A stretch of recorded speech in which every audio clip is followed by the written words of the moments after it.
My love and passion for baking was really sparked by my late grandmother, 100%. I'd say I always enjoyed helping her in the kitchen when she was baking or when she cooked something for the family. It was 100% our thing. I think the best part for me was probably licking the wooden spoon. I mean, who doesn't love a little bit of chocolate on a spoon? Sparked from taking that spoon and trying to recreate what was on that spoon, which brings me to my oldest and fondest memory of the specific dish. It was one night after seeing the land, which was around 7 p.m. I still remember the theme tune. Yeah, it always gets me. Anyway, around that time, we would always have something sweet, a cup of coffee or tea. And this specific night, I decided that I'm going to step up my game. And I'm actually going to try my hand at making this delicious cake that I've always made with my grandmother. But as I saw the faces of my family light up when taking that first bite, it hit me that, oh my goodness, they actually loved it. And all those impromptu lessons with my grandmother actually paid off. It made me so happy to just see everybody smile. And I feel like putting a smile on my family's face was the full circle moment for me. My name is Imtiyaaz Hart. I am a content and recipe developer, and I'm also studying to be a professional chef. This is the story of my late grandmother's exquisite chocolate cake recipe. This recipe has been around for like as long as I can remember. In fact, I don't think there is a time that I don't remember it being around. It's just in that drawer in the kitchen. You just know where it is.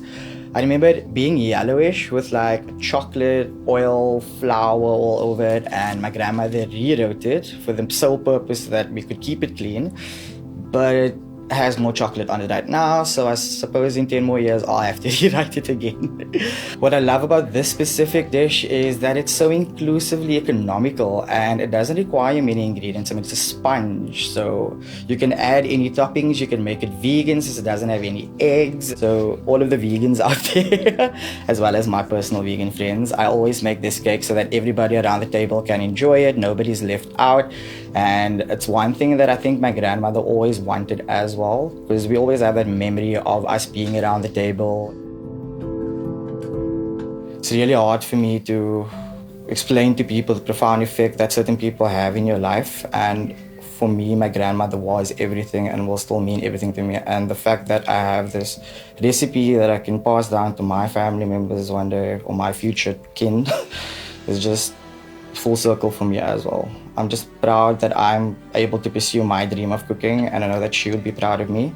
Food really, truly does bring people together, and I have so many fond memories attached to dishes and recipes and food.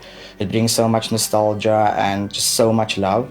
One memory that just stuck with me when me and my grandmother used to bake this in the kitchen was when it came to the measuring part, she would just like throw over the Moirs vanilla essence, and I know that we love vanilla, but I have decided to use 1 teaspoon instead of just going with the drops.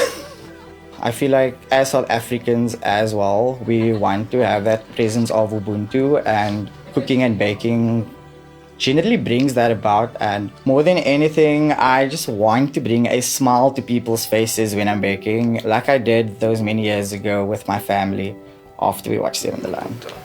Oh, the cake looks lovely. As you can see. Another bite. That was my last bite. That was mini bites later. It's so slow. I just devour this cake. You like that whole cake? No, this is good. Do you want another piece? I definitely want all your cake. I'll have all of it.